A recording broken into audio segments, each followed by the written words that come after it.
We're here today with Alek Krstajic of Public Mobile. He's the CEO. We're just going to ask him a few questions about what the brand stands for, how he's going to come to market, and really what us Canadians can benefit from. So in regards to what do you have going on, what do you have going on, and how will Canadians possibly come to Public Mobile?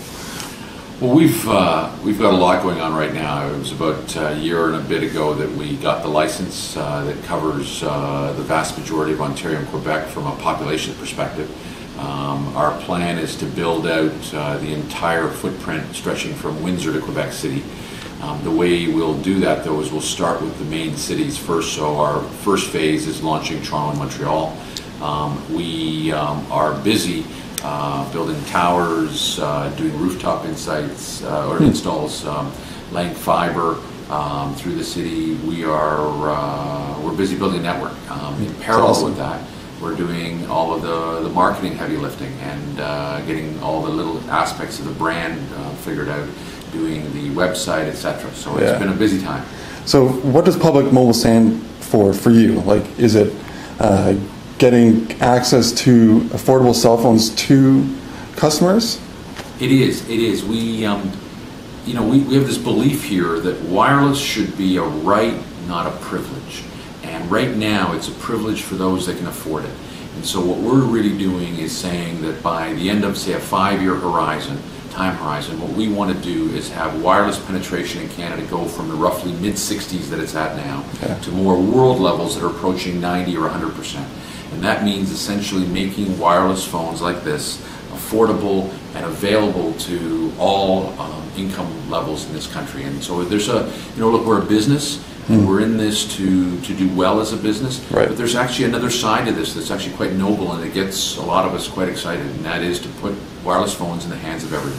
And it's going to be a flat rate, $40 a month? It is. One of the things that we figured out is the lower income levels that don't have a phone today, the reason they don't is they live paycheck to paycheck, and they need to have the predictability that flat rate unlimited offers them.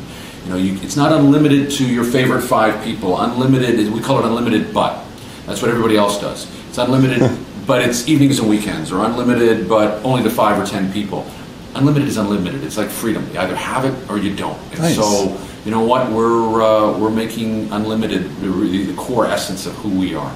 And that's talk and text? That's talk and text. And no data. Public Mobile will have 0 data. To start with, what we've always said is we are going to evolve this brand and our offering as our customer base evolves. So we believe that those early adopters or the early users that we're going to get are people that are new to the category. They'll be happy with talk and text, but over time, years, not months, you'll see us offering more. Okay, and this phone that's in your hand is one of the first devices you're going to launch. It's a ZTE, is that correct? And it's looking good, it's looking stylish. Oh yeah, no, we got this one. We've got phones coming from other big names like Samsung. It's all good. And will the phones be purchased, will they be free or purchased for a flat rate itself and then $40 a month? Yeah, it's a very good question. Unlike the incumbents, the Rogers, the Bell, the Teluses of the world, where they charge you little or nothing for a phone, but then they get you to, you sign your life away to a 3-year contract. We're not going to do any of that. There's no contracts either? There's no contracts, there's no credit checks. What we do is you pay for the phone up front. We don't subsidize it. So if this phone costs me, for argument's sake, $88, we'll probably round it to $90. We're not looking to make a lot of money on the phone or any money on the phone. We're just not looking to lose any money. So the customer pays essentially what we pay with a slight rounding up to make it easier to market. And they pay for their phone. They pay for their monthly service in advance, and there's no need for a credit check. There's no need for a contract. There is a contract, but you know what the contract is? The contract is not a written contract. It's an implicit contract based on trust. We trust that they're going to be a good customer and pay for their service, and they trust we're going to provide a quality service at a fair price. Now, the quality service, now you purchase in the wireless spectrum G-band. How does that differ from what's currently out there? If I asked you right now, what does Bell operate on, or what does Rogers operate on? A, B, C, D, E, F, G, or H band, right? I mean, no one has a clue. This whole G-band thing was people zeroed in on it because nobody could believe that we bought the spectrum as inexpensively as we did. Right. And what it boils down to is there was, I think, an oversight on some of the other bidders' parts. We did a bunch of homework, and people didn't bid on it because they thought there weren't handsets available. Well, look, it was last February that I made a call on one of these phones, and there are handsets available from big name manufacturers. So we're in a real good spot. Our spectrum, I keep saying it, spectrum is spectrum. It's just a question of, do handsets exist, and they clearly do. For sure, especially with the big brands you're speaking about. So looks like it's very promising. Now, where can people get this? Now, you were going to be launching later this year? Yeah, our plan was always to do some kind of launch. We weren't really sure when we first started talking at the beginning of the year how much of the footprint would be built. We will have some market presence before Christmas. Awesome. The big launch will be early next year. Awesome. We're in a pretty good spot. You'll see us in. We'll have some of our own corporate stores. It'll be a traditional distribution model. We'll have our own corporate stores. We'll have some dealers. We'll have some mall kiosks. There will be some national retailers that will distribute our product. So you'll be able to get it at a variety of different places. It's amazing. It's fantastic.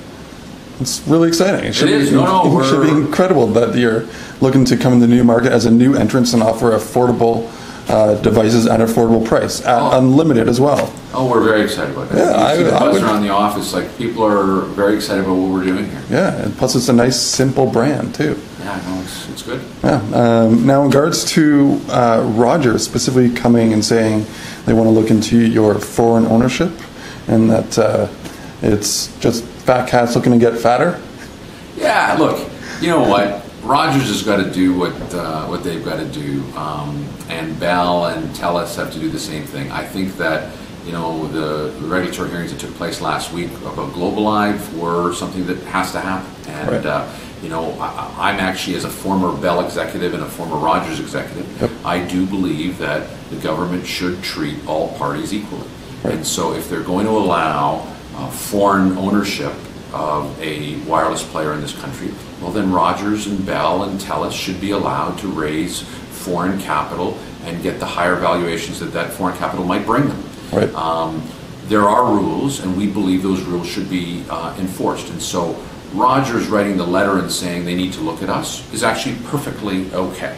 We have no problem with that, and they should do that. And the government has looked at us. I think that my fat cats comment was really aimed at some of my old friends at Rogers, and it was really because they, in their letter, they sort of conveniently omitted the fact that OMERS, one of the largest pension funds in this country, the Ontario Municipal Employee Retirement Savings Fund, had put in $50 million into us. Right. So, we clearly have Canadian shareholders, whereas folks like Global Live don't. Right. So, we're in and so it was all tongue-in-cheek, and I expect my old friends at Rogers to do some of those things, and I'm sure the Bell folks will too, but it's all good fun, and I think at the end of the day, we actually don't see them as our competitor. We think that they're serving another end of the market. If they were truly interested in serving this low end of the market, they would have done it by now. And so I think that what we've built here, if you just look at these offices, it's not very opulent. We have built a cost structure that allows us to offer unlimited flat rate to this segment of the market. They haven't. So we'll focus on that end of the market. They can focus on the other end, and we can all coexist, and it'll be great. And how many people do you expect to sign up within your first year, 3 years? Is there any expectations? We're not giving those numbers because you know what? Your website is getting a lot of notoriety, and I think Rogers and Bell and TELUS are probably watching this interview, and so they're not going to get the numbers that easily. Okay, well, just curious. Yeah, no, fair question. Beautiful. Okay, well, I certainly appreciate your time. My pleasure. We will keep everyone updated about what you're doing. Thank you very much. My pleasure.